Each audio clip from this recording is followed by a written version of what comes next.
Trátase dunha flor que gusta a todo o mundo e que moitos coñecen de primeira man. Si, teño camelias na casa dos meus avós. E a camelia é unha flor que durante estes días é protagonista absoluta en Vilagarcía. Logo dunha intensa fin de semana, hoxe foi a rapazada de varios centros educativos da cidade a que visitou a Exposición Internacional da Camelia. Pola Praza da Peixería estivo hoxe alumnado dos colexios da Lomba, a Escardia e do Centro de Educación Especial. Esta es la exposición donde hay un montón de camelias.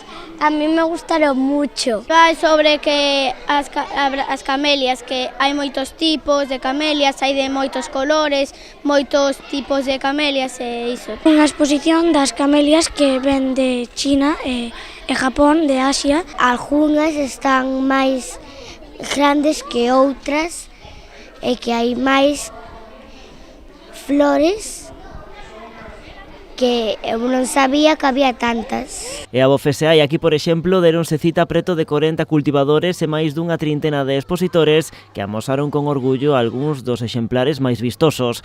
Precisamente os máis pequenos, o que máis lles chama a atención é a variedade cromática. Os colores das flores, había unha morada que era moi chua. Vermellas, ou as rosas, ou as moradas, rosa, rojo, blanco, amarillo. Acompañando o alumnado estivo tamén hoxe o alcalde da cidade. Alberto Varela destaca o éxito desta edición, salientando a gran cantidade de público que participou durante esta fin de semana nas xornadas principais. Sí, por suposto, hai unha gran tradición, ademais isto é internacional que se celebra cada 3 anos.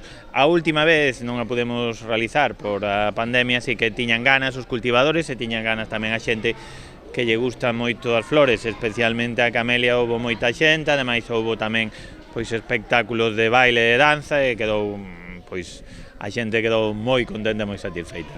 Unha cita que deixa moi bo sabor de boca e non só polo té de camelia que se puido degustar durante esta fin de semana. O premio máis cobizado polos cultivadores foi parar a un veciño de Rubiáns. Abelardo Barcala leva máis de 25 anos coidando das máis de 2000 camelias que ten no seu xardín, do mesmo xeito que facía antes o seu pai.